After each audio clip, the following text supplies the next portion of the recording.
फैसल वाउडा का हालिया बयान सिर्फ मौजूए तनकीद नहीं बल्कि कौमी सियासत के लिए फिक्र अंगेज भी है। जमहूरी इक़्तिदार और सियासी शऊर के तकाजे ये हैं कि सियासतदान अपनी ज़बान और अमल में एहतियात करें और मुल्क के मसाइल को तशद्दुद या इंतकाम की सोच से हल करने की कोशिश ना करें।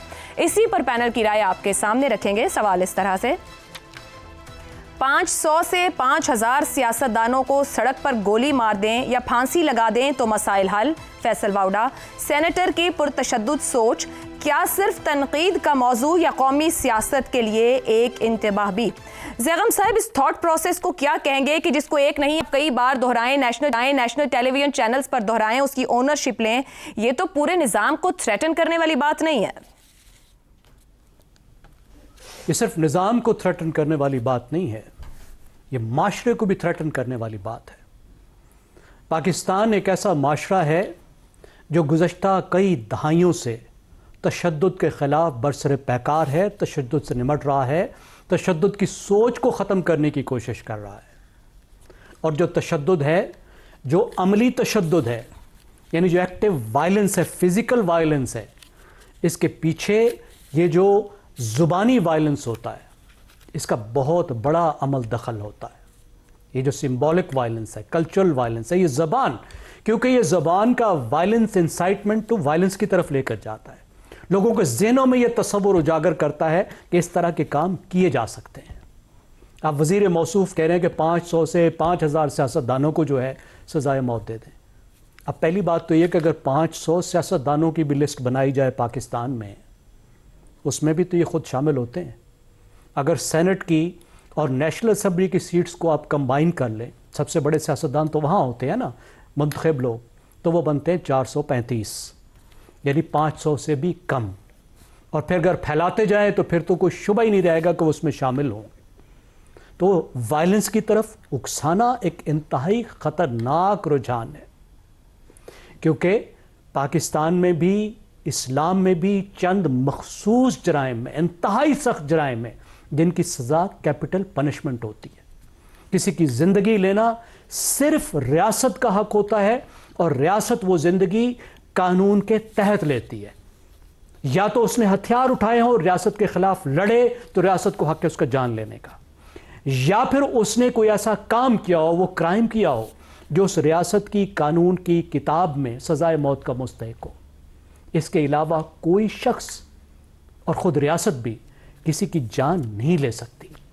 जमहूरी मुल्कों में, महज़ब माशरों में यह असूल है सियासत में कि सियासतदान दूसरे सियासतदानों पर किसी ऐसे जुर्म का इल्ज़ाम भी नहीं लगाते, खाली इल्ज़ाम नहीं लगाते जिसकी सज़ा मौत हो सकती हो। सही। देखिए, सियासतदान जन्म भी सियासी लेते हैं, बिल्कुल, उनकी मौत भी सियासी होती है। सिर्फ ये होनी चाहिए कि वो सियासी जन्म लें, सियासी मौत मरें, और ये हक सिर्फ अवाम को होना चाहिए कि वो कुछ सियासतदान को मुंतखब करते हैं, किसको सियासी मौत मारते हैं। ठीक हो गया। आप जाइए, जो आपको नापसंद है, अवाम के पास जाएं कि आप इन 500 सियासतदानों को सियासी तौर पर ख़त्म कर दें। वो आपकी बात मानते हैं तो ठीक है, दुरुस्त, ठीक हो गया। रज़ा रूमी साहब, फैसल वाउडा का अपना पूरा सियासी करियर मुतनाज़े बयानात और हरकत को सामने रखा जाए और फिर वो उसी तरह की बात करके एक के बाद एक चैनल पर बैठ के उसको ओन करते हैं और मजीद प्रीच करते हैं। क्या फैसल वाउडा की फिक्री सेहत पर सवालात उठाना बहुत ज़रूरी अमल, बात होना और उनको रोकना अहम बात नहीं है या गैर ज़रूरी बात है? देखिए, आप जो कुछ आपने कहा है मैं उससे मुकम्मल इत्तेफाक करता हूँ, और ये बात तो हम मुतवातिर कहते आए हैं कि इस तरह के किरदार जो हैं उनको क्यों इतनी पजीराई मिलती है, क्यों उनको सेनेट की नशिस्तें जो हैं वो मिल जाती हैं जब वो एतराफ़ करते हैं कि उन्होंने अपनी नेशनलिटी छुपाकर एक मुतनाज़ा इलेक्शन में एक सीट जीती थी, और फिल फॉर उनके तमाम उस मसले को कवर अप करके उनको दोबारा से एडजस्ट कर लिया जाता है। नंबर एक। नंबर दो, क्यों वो पाकिस्तान के मीडिया पर जो है मुस्तकिल उनको वो अहमियत दी जाती है जिसकी गालिबन वो मतकाजी नहीं है, और अगर वो अहमियत का सोर्स ये है कि चूंकि वो करीब है मुक़्तदरा क़ुव्वतों के साथ, तो वो भी कोई अहम एक हवाला नहीं बन सकता इस कदर मीडिया प्रोजेक्शन का।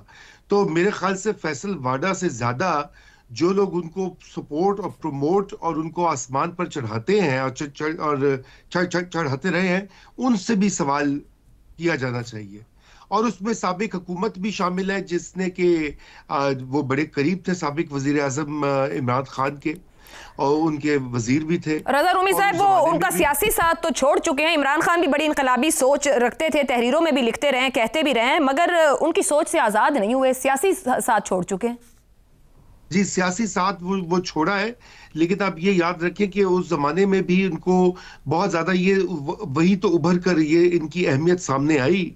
और अब सवाल ये पैदा होता है कि वो लोग जो उस तरह की कैरेक्टर्स को पाकिस्तान की सियासत में पनपने का मौका और एक साजगार माहौल फराहम करते हैं, यकीन जानिए वो उनसे सवाल करना ज्यादा जरूरी है, फैसल वाडा से भी। दुरुस्त। और मैं ये भी अर्ज आपको कर दूं कि ये इस तरह के तजुर्बात जो हैं, इस तरह की शख्सियात के हवाले से या उनके थ्रू जो तजुर्बात किए जाते हैं, वो भी कामयाब नहीं हुए पाकिस्तान की हिस्ट्री में, बल्कि उल्टा वो महंगे पड़े हैं, गले ही पड़े हैं बनाने वालों के। ठीक हो बस गया। इतना ही कहूंगा जी। दुरुस्त हो गया रजा रूमी साहब। फैसल फाउडा साहब के बयान पर हम बात कर रहे हैं। शहजाद चौधरी साहब एक टीवी पे बात करके दूसरे टीवी पे जब वो इसकी ओनरशिप ले रहे हैं तो वही गुफ्तगू में कहते हैं कि मुझे कभी किसी के बाप ने सेनेटर या वजीर नहीं बनाया। क्या वाकई वो अपने दम पर एमएनए, वजीर और सेनेटर बनते रहे, या जरूरत से ज्यादा ओवर कॉन्फिडेंट हो रहे हैं? मेरा ख्याल है वो एक चीज तो बहुत बेहतर समझे हैं, और वो ये है कि जितनी भी आप लग़व बात करेंगे पब्लिकली और जितनी भी आप कंट्रोवर्शियल बात करेंगे पब्लिकली, उतने आप ज़्यादा मकबूल हो जाएंगे। और शायद मकबूलियत हमारे यहाँ इसी का नाम है कि आपको कितने चैनल बुलाते हैं अपने मेन प्रोग्रामों में और प्राइम टाइम प्रोग्राम्स के अंदर। अगर ये पैमाना है तो फिर वो वाकई अपनी इस सोच में कामयाब हैं। गो के जो वो बात करते हैं, जैसा आपने जिक्र किया, वो सिवाय दिवालियापन के और कुछ भी नहीं। यानी मैं तो हैरान हूँ कि आज हमारे प्रोग्राम में एक खास शख्सियत का जिक्र बड़े अरसे बाद नहीं हो रहा, लेकिन आपने रिप्लेस भी किया तो किसके साथ कर दिया। मैं तो अब इस चीज पे परेशान था कि ये फैसल वाडा साहब को आज हम सर फिक्री सोच कैरी करें ना शहजाद साहब। आप मेन स्ट्रीम पर बैठकर पुरतशद्दुद थॉट प्रोसेस को देंगे तो वो तशद्दुद को ही जन्म देगा। हम तो इससे लड़ रहे हैं ऑलरेडी। नहीं, अच्छी बात है, अच्छी बात है। I agree with that. तशद्दुद के ऊपर जो जैगम साहब ने जिक्र किया बिल्कुल ठीक है। देखिए, बात यह है कि बेशक हमें बेशुमार शिकायत होंगी अपने सियासतदानों से, खासतौर पर पिछले 40-50 साल के अंदर, और वजह बनती भी है। पाकिस्तान में बहुत कैपेसिटी, काबिलियत है आगे बढ़ने की, लेकिन अपनी लीडरशिप और लीडरशिप के फुकदान की वजह से, उस सोच की वजह से हम आगे नहीं बढ़ सके उतनी तेजी से जितना बढ़ना चाहिए था। ये शिकायत जायज़ है और है हमारे निज़ाम में। अब उसकी जिम्मेदारी एक इदारे को दे दें या सबको दे दें या सिर्फ सियासतदानों के पलड़े में डाल दें, उससे फर्क नहीं पड़ता। एक चीज़ हमारे वाज़ेह होनी चाहिए, और हमारा मकसद ये है यहाँ बैठ के बात करने का, इस कौम का मुस्तकबिल सियासतदानों के हाथ में ही है और उन्हीं के हाथ में ही रहना चाहिए। ये हो ही नहीं सकता कि कोई और उनकी मदद को आए या उनको शामिल हो या किसी भी तरीके से कोई और निज़ाम लेके। हम इस वक्त मुश्किल दौर से गुजर रहे हैं। मुस्तकबिल और आज का दिन भी सियासतदानों का ही है। आज भी फैसले उन्हीं को करने हैं, पाकिस्तान के लिए, पाकिस्तान के अवाम और हमारी कौम के लिए। उसके लिए ज़रूरी क्या है? उसके लिए ज़रूरी ये है कि हम जब बहस करते हैं, हम बातें करते हैं, हम अपने कॉलम्स लिखते हैं या बाकी चीज़ों जगह इतने सारे लोग बहुत कुछ कहते हैं, उससे हम अपनी गवर्नमेंट के जो मिनिस्टर्स या सेक्रेटरी या जो भी हुकूमतें हैं, जिस हद तक मुमकिन हो हम अपना कोई हिस्सा डालते हैं कि इसको किसी तरीके से गाइडेंस के तौर पे ले लिया जाए। वो हमारा काम और हमारा फर्ज बनता है पाकिस्तानी होने के नाते। दूसरी बात, इस हुकूमत को स्ट्रक्चर्स या इस निज़ाम को स्ट्रक्चर्स और प्रोसेसेस, इनके ऊपर जोर देने की जरूरत है कि स्ट्रक्चर्स बहुत बहुत फाल हों और प्रोसेसेस शफाफ हों। अगर ये दो चीजें जाएंगी तो हमारे सियासतदान और हमारी सियासत आहिस्ता आहिस्ता बेहतर से बेहतर होती जाएगी। वही हमारे मुस्तकबिल के लीडर हैं, उन्हीं को कैरी करना है। तो मेरा ख्याल है ये वाडा साहब के बस की बात नहीं है। ये मेरा ख्याल है जो जिम्मेदारी आप निभा रही हैं यही सबसे बेहतर है। ठीक हो गया।